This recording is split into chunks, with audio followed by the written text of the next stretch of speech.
Hello students, today our topic of discussion is swallowing or deglutition reflex. So let's start with it. First of all, we should know that swallowing or deglutition is a reflex response. It is a reflex response or it is an involuntary process. But the primary step of swallowing is voluntary in nature. Other two steps are involuntary in nature. So all in all, we say that the swallowing is a reflex process or it is an involuntary process. So how we will define the deglutition reflex? So it is a reflex response by which food moves from mouth to stomach. खाने को या bolus को oral cavity से stomach तक पहुंचाने की जो प्रक्रिया है या जो प्रोसेस है उसको हम स्वेलोइंग या डिग्लूटिशन रिफ्लेक्स बोलते हैं. It is controlled by vagus nerve and its center is located in medulla oblongata. As it is a reflex process, so it is regulated by a center in the brain, that is medulla oblongata, and it is controlled by vagus nerve. So swallowing occurs in 3 stages. Swallowing, अब हमारा जो swallowing का reflex है वो क्या है? Food का passage from mouth to stomach. So food has to move, है ना? The final destination is stomach and the passage starts from the oral cavity itself. So it has to move from oral cavity to pharynx to esophagus basically. So इसको ध्यान में रखते हुए, क्योंकि खाने का जो पाथवे है स्टमक तक पहुंचने के लिए, it has to pass from the 3 anatomical areas, that is the oral cavity, then into the pharynx, then into the esophagus. तो उसके अकॉर्डिंगली हमने swallowing को 3 stages में डिवाइड किया है. So first one is the oral phase, that is the voluntary phase. ठीक है ना? तो oral phase भी क्या है?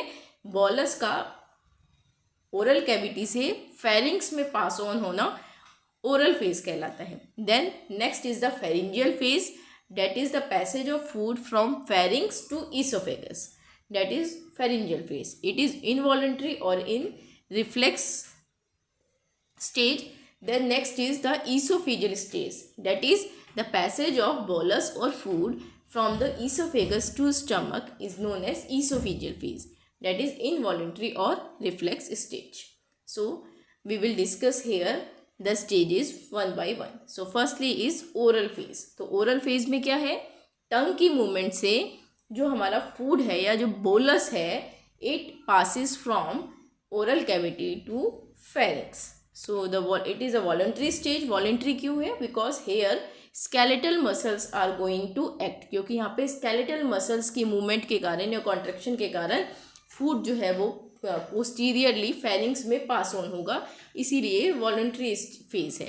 यहाँ पर स्मूथ मसल्स काम नहीं कर रही हैं, इसलिए इनवॉलंटरी नहीं है. So it is a voluntary phase. The voluntary stage in which tongue collects the food, presses it against the palate to form a bolus and pushes it back to the oropharynx. तो ये एक ऐसी voluntary stage है जहाँ पर टंग की movement के कारण जो हमारा बोलस है वो पास ऑन होता है पोस्टीरियरली इनटू द फेरिंग्स. अगर हम स्टेज बाय स्टेज की बात करें तो कैसे ओरल फेज जो है वो अकम्प्लिश होता है. तो firstly a bolus is placed over the posterodorsal surface of the tongue. Firstly जो भी बोलस फॉर्म हुआ, bolus is basically the chewed food, जो चबाया हुआ जो खाना है जिसको ग्लोबुलर या बोलस फॉर्म में चेंज कर दिया जाता है टू बी स्वेलोड, उसको हम बोलस कह रहे हैं यहाँ पे. तो bolus is placed over the posterodorsal surface of the tongue. तो फर्स्टली जो हमारा फूड है जिसको अभी स्वेलो करना है उसको पोस्ट्रोडोर्सल पोर्शन ऑफ द टंग तक ले जाया जाता है. इट मीन्स कि खाना निगलने से पहले पोस्टीरियरली टंग के पोस्टीरियर पोर्शन में पहुँचता है. फिर then anterior part of the tongue is retracted and depressed.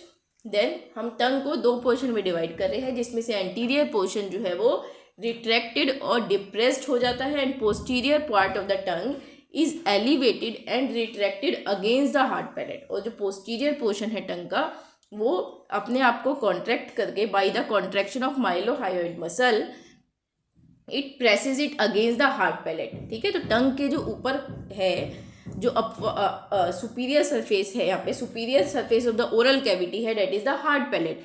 तो जो पोस्टीरियर पोर्शन है टंग का वो अपने आप को कॉन्ट्रैक्ट करके एलिवेट करके it presses it against the hard palate. तो अब हुआ क्या, बेसिकली एक स्लोप फॉर्म हो गया जहाँ पर जो टंग है वो उसकी पोजीशन हायर हो गई एंड फेरिंग्स जो है वो लोअर पोजीशन पे आ गया। तो basically high oral pressure is being created.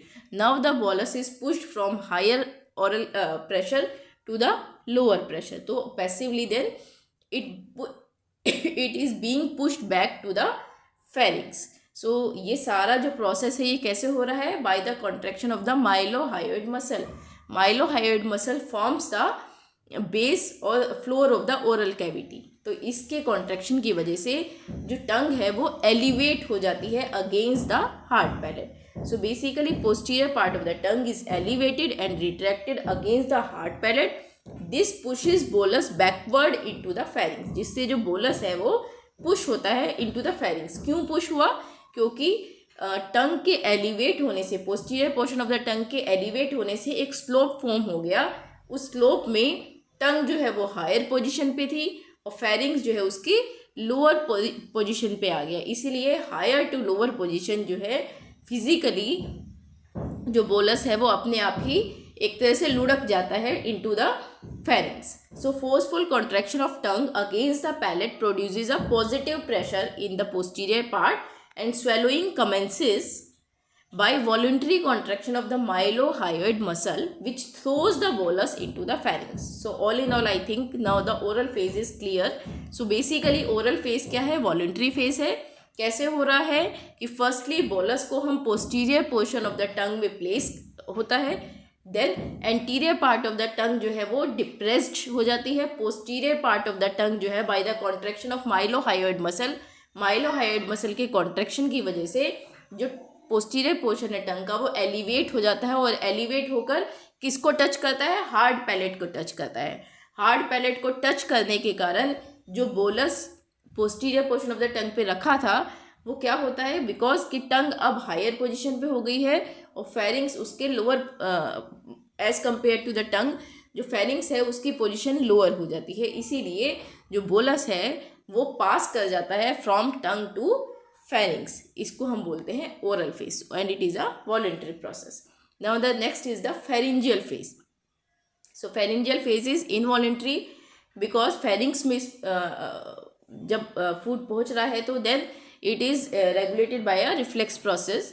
सो जैसे ही फूड फेरिंग्स में पहुंचता है, as soon as the food reaches the pharynx, here as we all know कि फेरिंग्स हैज़ मल्टीपल कम्युनिकेशंस। जैसे ही फेरिंग्स जो है में फूड आता है, फेरिंग्स इज बेसिकली व्हाट, अगर हम एनाटॉमिकली फेरिंग्स की बात करें तो क्या है, it is a tube which connects the posterior nares to the oesophagus. ये एक ऐसी ट्यूब है जो पोस्टीरियर नेयर्स से जो नॉस्ट्रिल्स हैं, जो पोस्टीरियर नेयर्स हैं, वहाँ से कनेक्ट करता है ईसोफेगस को और लैरिंग्स को। So this is that tube is known as the pharynx. तो बेसिकली फेरिंग्स की मल्टीपल कम्युनिकेशंस है। फेरिंग्स जो है वो अगर हम एंटीरियरली बात करें तो लैरिंग्स के साथ भी कम्युनिकेट कर रहा है, ईसोफेगस के साथ भी कम्युनिकेट करता है, नेजोफेरिंग्स भी है तो नॉस्ट्रिल्स या नेयर्स या नोज के साथ कम्युनिकेट करता है। तो जैसे ही फूड फेरिंग्स में आता है तो फूड के पास अब कई ऑप्शन हैं, that bolus can move anyway, है ना। अब जैसे ही फूड बोलस जो है वो फेरिंग्स में पहुंचता है, उसके पास कई रास्ते हैं मूव करने के। पहला रास्ता क्या है कि वो अगेन ओरल कैविटी में मूव कर सकता है, that is the first way. Secondly it can move into the larynx, larynx में जा सकता है। Thirdly it can move into the oesophagus, वो ईसोफेगस में जा सकता है। And fourthly it can move into the nasopharynx या फिर नेजल कैविटी में जा सकता है। तो basically food has to move into the oesophagus, but to pass the food into the stomach, हमको फूड के बोलस को कहाँ पहुँचाना है, स्टमक में पहुँचाना है। इसलिए during the process of swallowing body make sure कि ये जो फूड है या ये जो बोलस है ये सिर्फ ईसोफेगस में जाए, किसी और पाथवे में नहीं चला जाए। तो इसके लिए क्या क्या होता है, रिफ्लेक्स के टाइम पर all other passages has to be closed for the moment, है ना। तो इसके लिए क्या किया जाता है कि बाकी के जितने भी हमारे पैसेजेस हैं उन सबको क्लोज कर दिया जाता है जो जिससे कि food is basically compelled to move only in the oesophagus, जिससे कि फूड के पास और कोई रास्ता ना बचे मूवमेंट का, वो सिर्फ और सिर्फ इसोफेगस में जाए। तो बेसिकली फेरिंजियल फेज में क्या होगा कि हम बाकी के रास्ते जो है, ऐसे मूवमेंट्स होंगी जिनसे बाकी के जो रास्ते हैं वो सब बंद हो जाए और food is compelled to move only into the oesophagus. तो इस काम के लिए हम क्या करेंगे, बॉडी क्या करती है, फूड वापस माउथ या ओरल कैविटी में ना चला जाए, इसके लिए क्या मूवमेंट्स होती हैं, position of the tongue against the soft palate. Firstly जो फूड या जो बोलस है जो फेरिंग्स में आया है वो वापस it does not move back into the oral cavity. So to make sure that basically position of the tongue against the soft palate, it is because of the position of the tongue against the soft palate, because जो टंग की position है, जब हमने oral phase अभी पढ़ा तो उसमें क्या पढ़ा था कि जो पोस्टीरियर पोर्शन है टंग का वो एलिवेट हो जाता है against the hard palette. So now because क्योंकि जो टंग है वो एलिवेटेड पोजीशन में है, हार्ड पैलेट के अगेंस्ट में एलिवेटेड है, और जो ओरल कैविटी है वहाँ पर हाई प्रेशर है, इसीलिए फेरिंग्स के लो प्रेशर से फूड अपने आप हाई प्रेशर की तरफ नहीं जा पाता है। So just because of the position of the tongue which is in elevated position, so just because of this position of the tongue food does not come back in to the oral cavity. ठीक है, तो एक रास्ता तो ये बंद हो गया कि फूड जो है वापस ओरल कैविटी में नहीं आ सकता है, क्योंकि जो टंग है वो एलिवेटेड पोजिशन में है, हार्ड पैलेट के अगेंस्ट में प्रेस्ड है, जिसकी वजह से फूड वापस ओरल कैविटी में नहीं आ सकता है। So high intraoral pressure developed by the movement of the tongue make sure that the food does not come back into the oral cavity। तो एक रास्ता ये बंद हो गया। अब दूसरा रास्ता क्या है, नेजोफेरिंग्स में जाने का। तो नेजोफेरिंग्स के रास्ते को या पाथ को हम कैसे बंद करते हैं during the process of swallowing, it is by the elevation of soft palate along with its extension uvula. So soft palate get elevated. ठीक है, तो इस रिफ्लेक्स में क्या हो रहा है कि जो सॉफ्ट पैलेट है वो एलिवेट हो जाता है with uvula to close the opening of the nasopharynx. तो नेजोफेरिंग्स की ओपनिंग क्लोज कर दी जाती है by the elevation of soft palate and uvula. तो नेजोफेरिंग्स का रास्ता भी बंद हो गया। अब बात आती है लैरिंग्स की।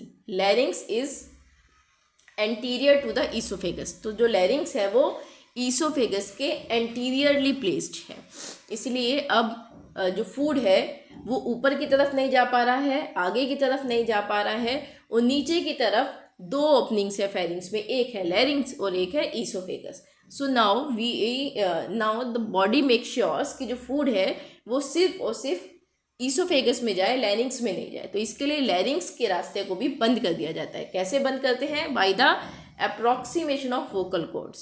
सो वोकल कॉर्ड्स जो है वो अप्रॉक्सीमेट हो जाती हैं या एक दूसरे के अगेंस्ट प्रेस हो जाती है, सो डैट कि लैरिंग्स की कैविटी जो है वो क्लोज हो जाए। Forward and upward movement of the larynx, लैरिंग्स जो है वो फॉरवर्ड और अपवर्ड मूवमेंट कर जाता है, और लैरिंग्स के फॉरवर्ड और अपवर्ड मूवमेंट करने से क्या होता है कि जो ईसोफेगस है उसकी ओपनिंग जो है वो ओपन हो जाती है। ठीक है, तो जो ईसोफेजियल स्फिंक्टर है जिसकी वजह से जो ईसोफेगस की ओपनिंग है वो क्लोज रहती है, it get open just because of the forward and upward movement of larynx. So backward movement of the epiglottis to seal the opening of the larynx. इसके साथ साथ में क्या होता है कि जो एपिग्लोटिस है वो बैकवर्ड मूवमेंट करके लैरिंग्स की ओपनिंग को क्लोज कर देता है। So just because of all these movements in the larynx respiration get arrested for few seconds, जिसको हम बोलते हैं डिग्लूटेशन एपनिया। अब क्योंकि जो लैरिंग्स है उसके पाथवे को क्लोज कर दिया जाता है by approximation of vocal cords, by forward and upward movements of larynx, by backward movement of epiglottis, इन सब मूवमेंट्स के कारण जो लैरिंग्स का पाथवे है इट गेट क्लोज्ड, जिसकी वजह से जो एयर पैसेज है, जो एयर का पाथवे है वो क्लोज हो जाता है, इसलिए for few seconds respiration get arrested. इसको हम बोलते हैं deglutition apnoea, because this apnoea और दिस सीजेशन ऑफ रेस्पायरेशन और breathing is just because of the deglutition, इसीलिए हम इसको बोलते हैं deglutition apnoea. Now all the passages get closed, सारे पैसेजेस बंद हो गए हैं। Now food has only one option left, अब फूड के पास और कोई चॉइस नहीं बचती है, सिर्फ एक ही ऑप्शन लेफ्ट है, that is oesophagus. So the bolus moves और passes into the oesophagus. So downward into the oesophagus. कैसे होगा ये? Upward movement of larynx stretches the opening of oesophagus. By the upward movement of larynx जो oesophagus की opening है वो open हो जाती है. ऐसा क्यों है? क्योंकि ईसोफेगस के एंटीरियरली लैरिंग्स प्लेस्ड है. तो जब लैरिंग्स जो है वो अपवर्ड मूवमेंट करता है तो ऑब्वियसली वो अपने साथ में ईसोफेगस को भी पुल करता है, और ईसोफेगस के पुल होने से क्या होगा, जो उसकी ओपनिंग है वो ओपन हो जाती है. So upward movement of larynx stretches the opening of oesophagus. Upper 3 to 4 centimeter of esophagus is relaxed, that is upper esophageal sphincter or for pharyngoesophageal sphincter, it get opened or relaxes.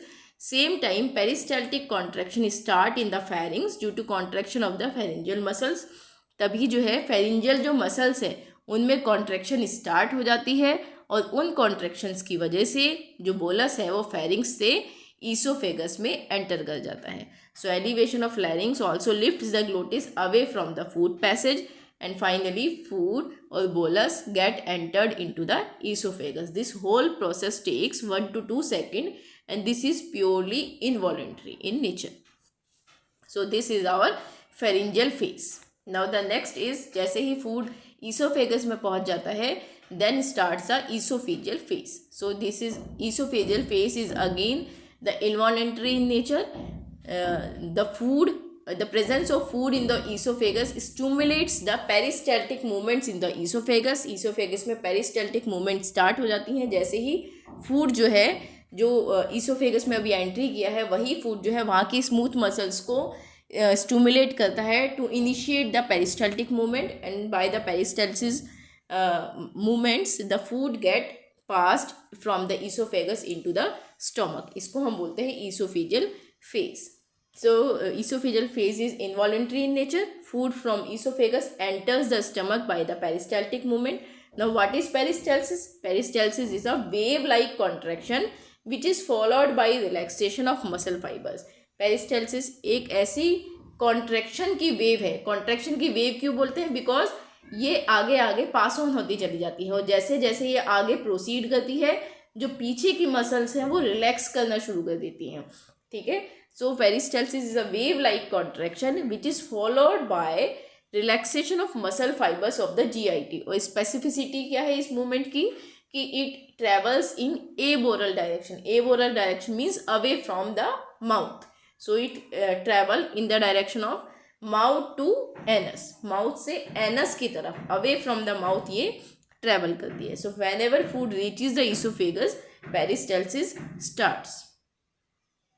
So lower oesophageal sphincter is again constantly closed, but जैसे ही food जो है lower oesophageal sphincter तक पहुंचता है, उसके stimulation के कारण जो लोअर ईसोफेजियल स्फिंक्टर है वो ओपन हो जाता है, and finally food gate entered into the stomach. Now the peristalsis movement in esophagus is again of two types, that is primary esophageal peristalsis and secondary esophageal peristalsis. So primary esophageal peristalsis क्या है?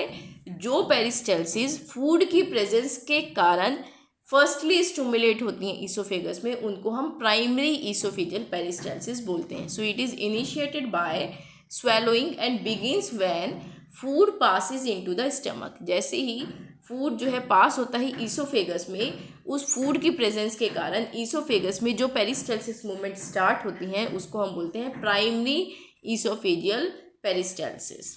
It is coordinated by vagal fibers which originate from the deglutition center in medulla. Now the second is secondary esophageal peristalsis. When primary peristaltic movement failed to pass the bolus into the stomach, then secondary esophageal peristalsis movement start. ठीक है, firstly तो ये चीज़ है. Secondary movements means कि जब primary peristaltic movement complete हो जाती है बट स्टिल फूड जो है वो ईसोफेगस में ही रह जाता है, या प्राइमरी पेरिस्टाल्सिस मूवमेंट जो है वो फेल करती हैं to pass the food from oesophagus into the stomach, तब सेकेंडरी ईसोफेजियल पेरिस्टाल्सिस मूवमेंट जो है वो स्टार्ट होती हैं. So it is initiated by presence of food within the oesophagus after primary peristalsis is completed and it is due to the stimulation of mechanical receptors. Primary oesophageal peristalsis movement के complete होने के बाद भी अगर food oesophagus में ही रहता है तो उस फूड के कारण मैकेनिकल जो हमारे रिसेप्टर्स हैं इसोफेगस में वो स्टिमुलेट होते हैं और सेकेंडरी इसोफेजियल पेरिस्टाल्सिस को इनिशिएट करते हैं और वो फिर मूवमेंट्स जो है फाइनली फूड को ट्रांसफ़र करती हैं इसोफेगस से स्टमक में. It is coordinated by intrinsic nervous system of the esophagus. So this is all about our deglutition reflex. So if we summarize this, then we could summarize it as follows. Firstly, bolus is there in the oral cavity, then it get entered into the oropharynx, then in oropharynx the receptors get stimulated by the afferent impulses. So deglutition center तक impulses जाते हैं. तो deglutition center जो कि medulla oblongata में है वो glossopharyngeal nerve के थ्रू फिर इफरेंट नर्व्स आते हैं through the glossopharyngeal and vagus nerve and finally वो रिफ्लेक्स जो है वो इलिसिट होता है by the stimulation of pharyngeal and oesophageal stage of swallowing. So this is how we can summarize the deglutition reflex. Thank you.